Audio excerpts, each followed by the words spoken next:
Ok. Dă-i.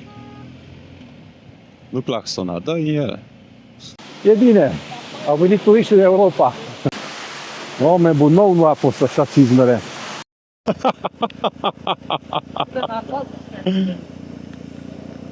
Oh, nice. Nice, thank you.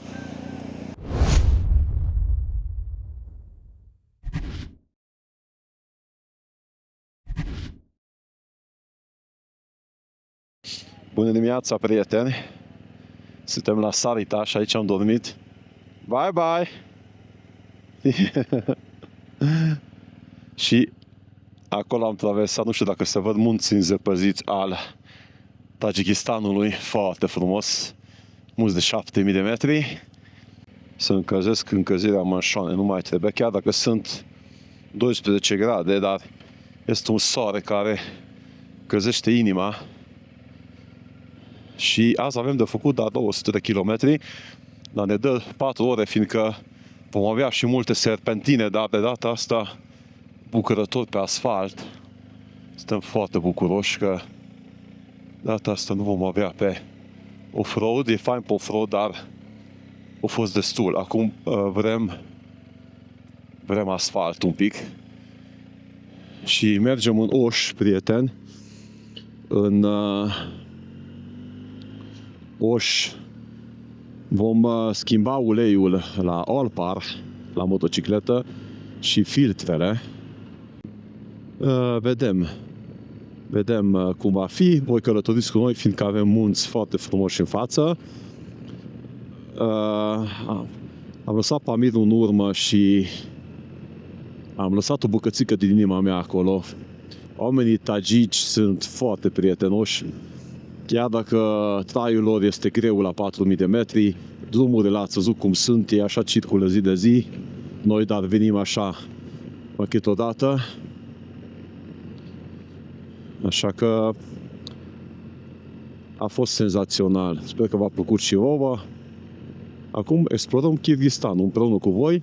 Kyrgyzstanul are munți înalți și speed bumpere și cu siguranță o să vă placă. Când un camion chinez urcă cu 3 la oră.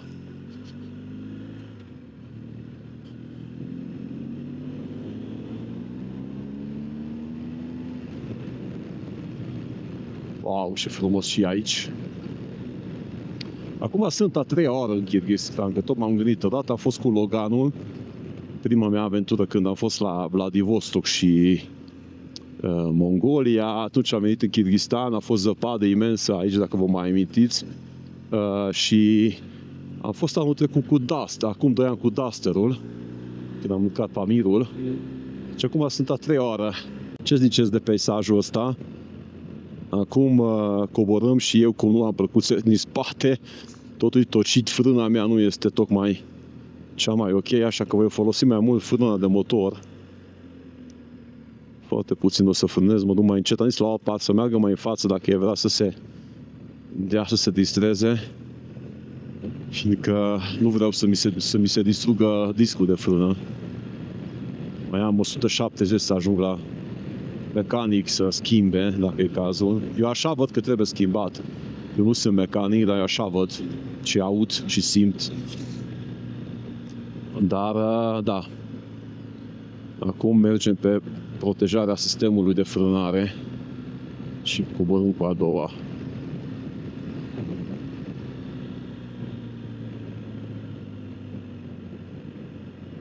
Se lucrează la drum aici, iarna este iarnă grea. Știm că am urcat cu Dusterul. Ce zăpadă mare am prins aici, dacă mai țineți minte. Imensă. Wow! Cum să vă arăt? Uitați, acolo jos merge drumul, urcă camioanele. Wow, spectaculos! Ce frumos poate fi! Ăsta e Kyrgyzstan. Și mâine, unde o să trecem, munții și mai spectaculos, dar aceea Nu aș aștepta până Almaty la schimb de frâne, dacă e cazul schimb aici, chiar dacă nu este reprezentanță BMW, fiindcă e drum solicitant. Ar fi asfaltul mai bun un pic. Azi 4 săptămâni am pornit. Acum fac 4 săptămâni fix când am pornit în aventura cea mare. Este incredibil câte trăiri, zici că sunt de un an pe drum. Și mai am 4 săptămâni, cam așa mai avem. 2 luni am preconizat. Acum cu China, cred că vom prelungi 2-3 zile, 4. Nu a fost în plan când am pornit. Cât de abrupt e, mă duc cu a doua frână de motor și nu ajunge, trebuie să frânez. Foarte abrupt. Și cum vedeți, foarte mult praf și off-road pe drum. Ia. Op. S-a stricat drumul ăsta în 2 ani de zile de când am umblat. Uitați, deja e off-road aici. Chiar în curbă. Păi, suntem familiarizați cu off-road-ul după atâta Pamir, ăsta e deja floare la ureche pentru noi. Cum pot să distrugă camioanele? Opa, ce gaură a prins? Ce ai făcut? Opa, ia să văd unde ai intrat un grau. Să nu intru nici aici. Dar peisajul este de vis. No, ăla deja s-a culcat. E somn. Au intrat acolo. Primul camion. Începem să numărăm camioanele. Am mai spus, când a fost cu Loganul, iarna, țineți minte, când a pus lanțurile între Bișkek și Oș, am numărat, erau 18 camioane în șanț. Nu știu, merg foarte agresiv. Probabil că n-au nici știința a conduce un camion, dacă cam toți intră în șanț, așa cred. Nu?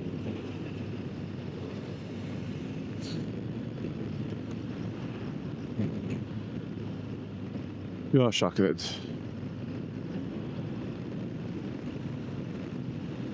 Deci o să numărăm împreună. 1, bifat. Să dea Domnul să nu fie niciunul.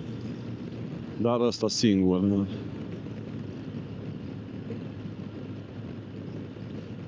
Probabil și infrastructura rutieră, probabil și ați văzut ce abrupt e, mergi cu, ai coborâri de 16-18% urcări și toți șoferii sunt familiarizați. Vine din China, sigur și în China sunt foarte multe serpentine, dar acolo au autostrăzi. Kirghizii n-au nici o bucățică de autostradă. Nici o bucățică. Caile, ce frumos, ce interesant că aici e Tajikistanul la o palmă și acolo erau munții Maro, aici se schimbă tot, aici zici că ești în România. Munții verzi. Cred că aici nu mai există dungă unde să depășești, că toată lumea cum poate. Aici deja, cum observați, casele au acoperiș, casele seamănă cu casele noastre, nu ca și cum au fost în Tajikistan. Și satul, de fapt, seamănă. Uitați, au un fel de grădină. Bine, se vede că nu sunt așa bogați ca și noi, europenii.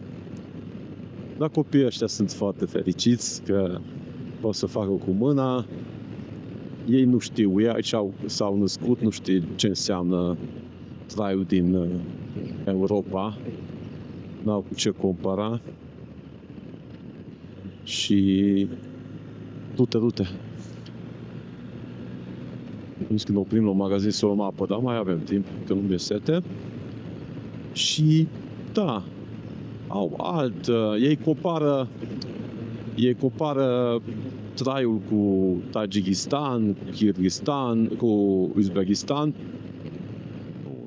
Așa nu ies niciodată, nu trăiesc în Europa. Mi-a povestit Canad că e foarte greu să obțină vizele, deci aproape imposibil să primească o viză Schengen numai dacă au un business și ca și turist e aproape imposibil să călătorească.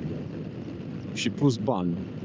Și în zilele astea, în aceste 3-4 zile când o să stăm în Kirghistan, nu o să rămâneți fără peisaje, că mi-a scris acolo în comentarii că foarte mult vă plac când arătăm peisaje, fiindcă nu toți ajung aici.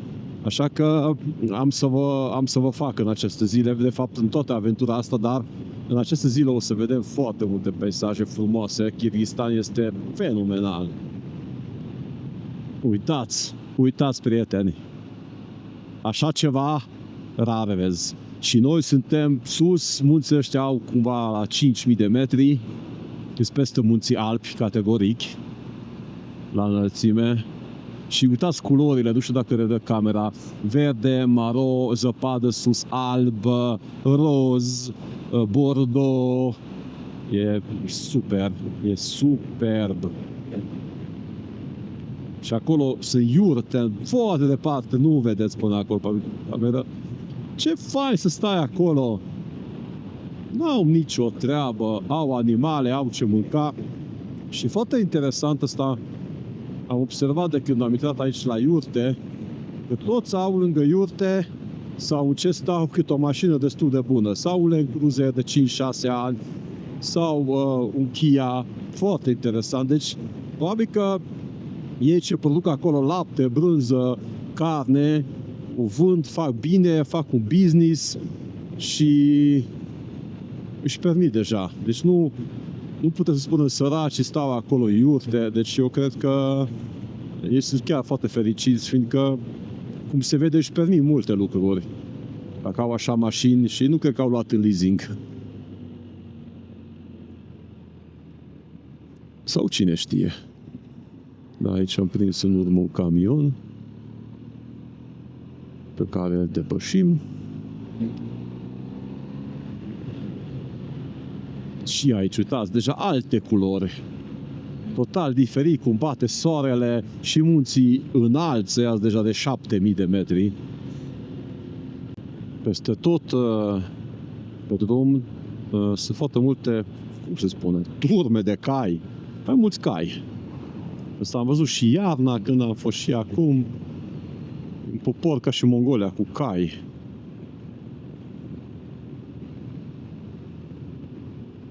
Nu știu ce civilizați merg caii. E ok. Noi tot în munți, mai avem 2 ore jumate până la Oș și 134 de kilometri, este foarte aglomerat orașul Oș. Dar, de fapt, tot orașele mari. Că populația se adună în orașele mari aici. Și mai ales sudul Kyrgyzstanului este foarte aglomerat. Oș, Jalalabad, e o zonă de câmpie foarte interesant, între 2 munți aici. Uitați ce munți. Acolo Oș nu o să vedeți niciun munte și cum mergeți pe Bishkek, spre capitală, trebuie să trecem munți de 6-7 mii de metri. Și în zona asta de câmpie, probabil, și este foarte cald. E climă ca și la noi, de fapt. Și populația s-a adunat acolo. În nord, în capitală, și în sud, în zona asta unde v-am spus. Aici sunt foarte multe conflicte interetnice. Nu intru în detalii. Când am venit cu Loganul și am intrat în țară, am primit avertizare mai, dar nu din ăla că părăsiți imediat țara. Am primit un mesaj, sunați imediat la ambasadă.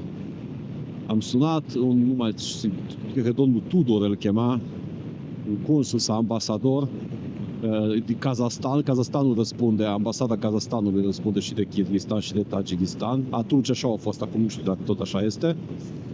Și dânsul ne-a comunicat că unde mergem, unde călătorim, a spus că venim pe Oș.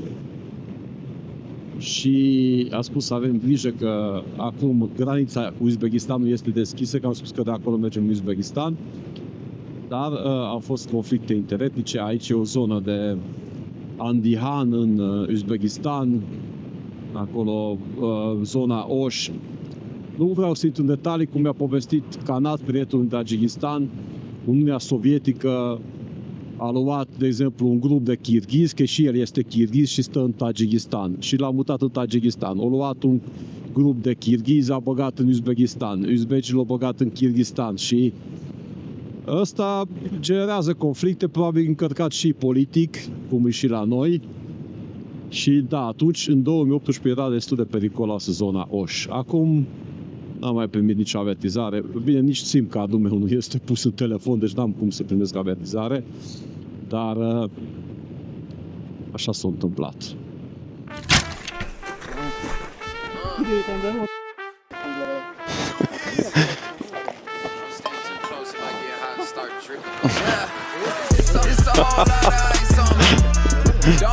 Don't stand too close, cause you don't if you say that you might know me. Yeah, it's a whole lot of ice on me. Don't stand too close, cause you don't if you say that you might know me.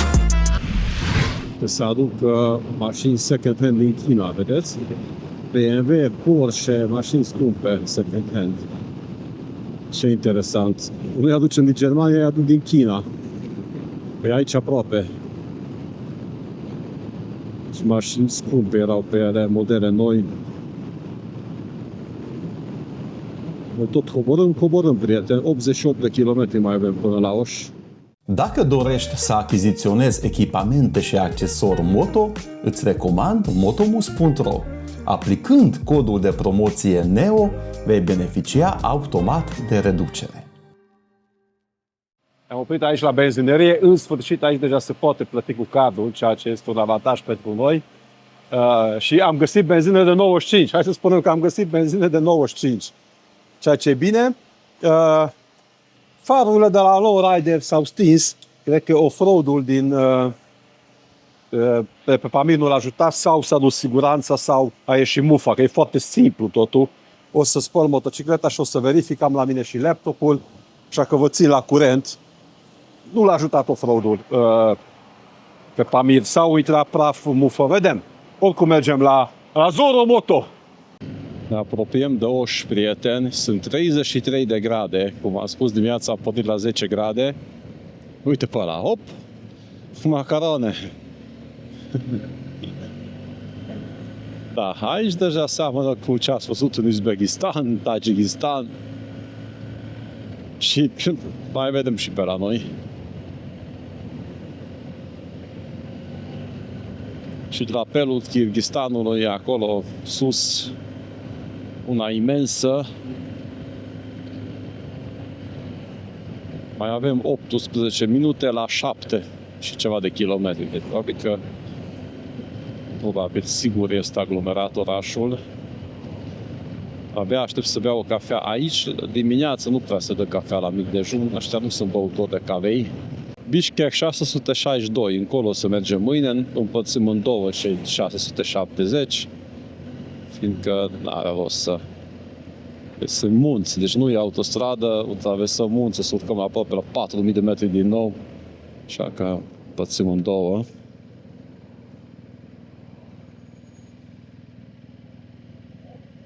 Și același sentiment am care am avut și în Kazahstan. Poluarea este foarte mare aici.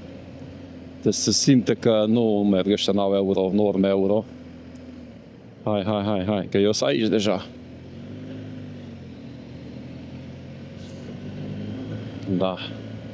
Și aici, când am fost eu ultima dată în Oș, era mai nebună circulație. Se vede că și aici s-au pus camere, eu am spus.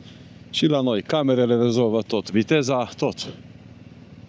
No, dar e viața aici, îmi place. Uitați, market, mâncare, ăștia mănâncă mult, că peste tot este restaurant. Și Hyundai Palisade, eu n-am văzut ăsta în Europa, scrieți voi dacă este în fața noastră un Hyundai mare. Sunt foarte multe modele care nu se vând în Europa. Aici și Toyota am văzut multe. Palisade, sau cum se pronunță. Uite biciclete de vânzare. Biciclii. Au și eu biciclii. Foarte câți bicicliști au fost pe Pamir, Doamne iartă.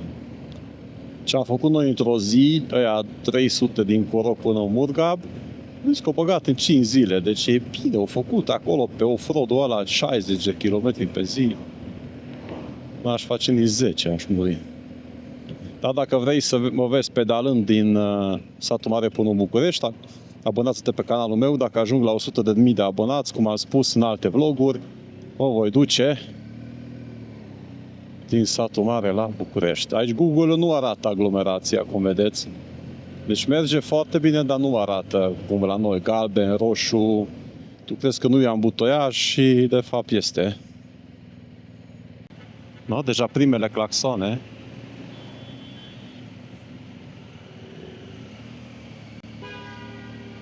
Dă-i! Nu claxona, dă-i el.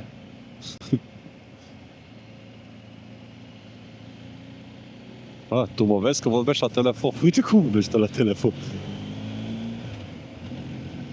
Toată lumea vorbește la telefon, zici că ține în mână o pâine cu un soare, așa. Că dacă pune la ureche, te amendează poliția. Crede că dacă ține așa, nu-l amendează. Și la noi vezi multe de astea. Nu?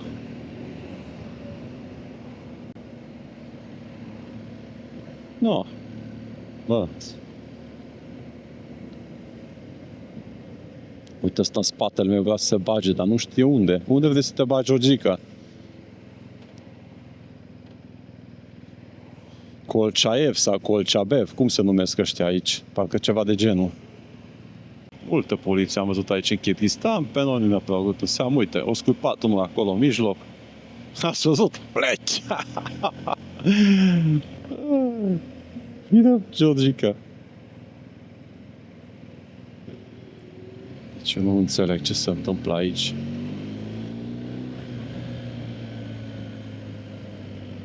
Bă, noi suntem huligani aici, noi ne băgăm. Ăia, uite ce astâmpărați merg.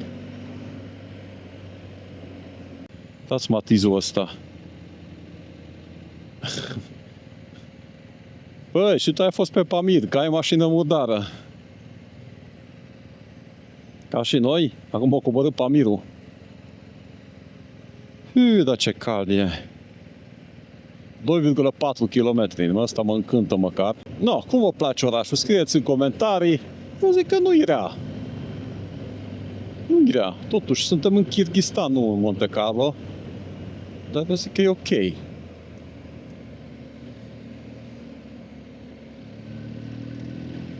...700 de metri în dreapta. E bine.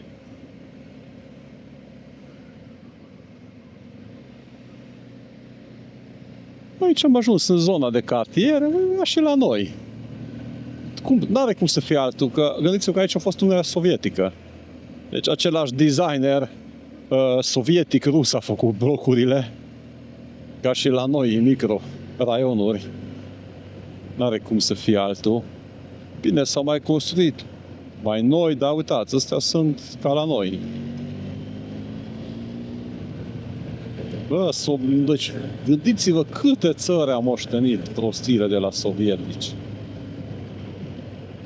Tot Europa de Est, aici. Opa, hai copile.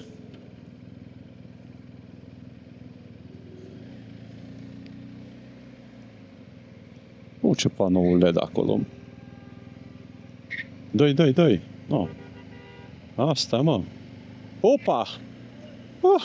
Ăla, ce bere cu BID-ul ăla. Era să ia ușa. Voi sunteți de buni. Nu voi, că ăla o singur. Uite. Domnișoară, cu păr lung, până la tine cum să ajung. În brațe să te cuprind. Cum e piesa asta? Vreo 30 de ani am ascultat. Cine cântă piesa asta? Chiar cine cântă? Știți piesa? Hop. Ce faci, bă? Zoro? Zoro! Ce faci, Zoro? Uite, mașină cu mireasa, hai! Hai! Minunat!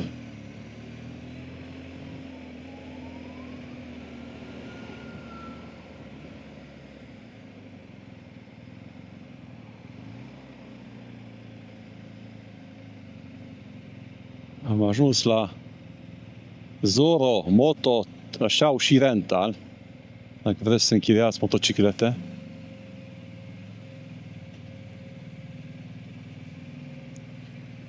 Nu. 1 hour later. Am ajuns la spălătorie aici în Oș O luat în față, străinii din cu bani. O grămadă de mașini sunt aici, dar deja la mine au plecat pe stradă să spele motocicleta, cum vedeți. Deci, e bine, au venit turiștii din Europa. 39 de grade, dar uitați, cele mai bune cizme de la XPD de la Motomus. Cum ne spală cizmele, garantat că nu trece apa. Nice! Da, acum primim. Oameni bun, nou nu a fost așa cizmele. Bă, zici că e nou! Хорошо! Capitanul Baru deja începe să seamănă a motocicletă nouă. După Pamir ce a primit săracul, eu zic că merită, nu? Și costă 5 euro spălatul. Dacă dau un zoom cum să văd urmele de pietre, tăieturi, dar anvelopa asta este incredibil. Are deja 11.500 de kilometri și zici că e nou. Și se vadă și spatele. Deci, aceste Dunlop, prima dată am pe motocicletă Dunlop, dar este bestial și spun, am mai spus în vlogul trecut că am cumpărat, deci nu e sponsorizare, nu e nimic, am citit pe forumuri că pentru o asemenea aventură ăsta este cel mai ideal și eu zic că a meritat toți banii. Dunlop Trailmax Mission și este made in USA.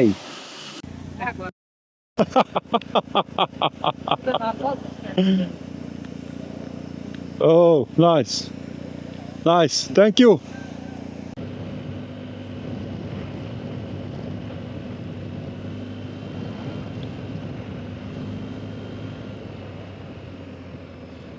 No, prieten, capitanul Balu este curat, numai să văd cum ies de aici. Foarte hotărât. Foarte hotărât. Așa. Vedeți? Foarte hotărât trebuie să ieși.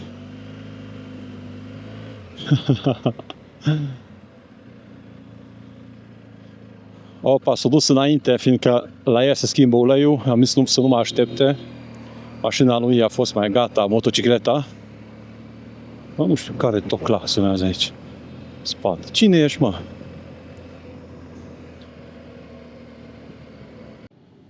Azi când am pornit, am observat cum nu mergea lowrider-ul. Farurile. Bă, de ce-o fi? Cum se scutura pe Pamir? Probabil ceva acolo, cum... Nu știu, am pus laptopul.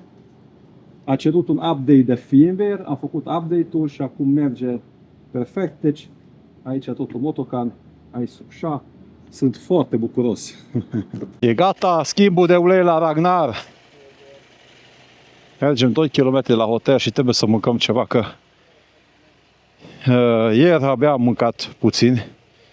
Era inclus cina unde am stat astăzi, dar nu știu, era carne de miel sau ceva și eu nu mănânc miel.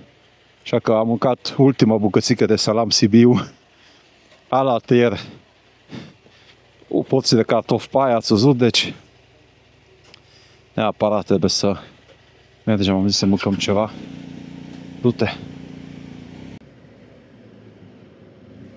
Acum hainele mai trebuie să spălăm. Să întrebăm aici la hotel, că ăsta nu poți tu cu mâna. Și sperăm că, dacă nu, oricum cum am spus la Almaty, stăm 3 sau 4 zile acolo. Dacă nu spală la hotel, căutăm un laundry room sau ceva, spălătorie de haine. Sigur găsim. Ne descurcăm noi, prieteni. Aha, și aici. Trebuie să ne descurcăm, că e cald. Ăsta cine are serviciu, un american, stă de 10 ani aici. Cred că e din Minnesota, de aici e soția sa. Și are serviciu. Știe și pe chirghiză, vorbea cu angajații, dar mi-am dat seama că e american, avea accentul ăla de american. Wow, amazing man. Amazing, very, very amazing. Oh, amazing. Cum vorbesc americanii. Când am fost în Arizona, până am înțeles ce vorbește engleză.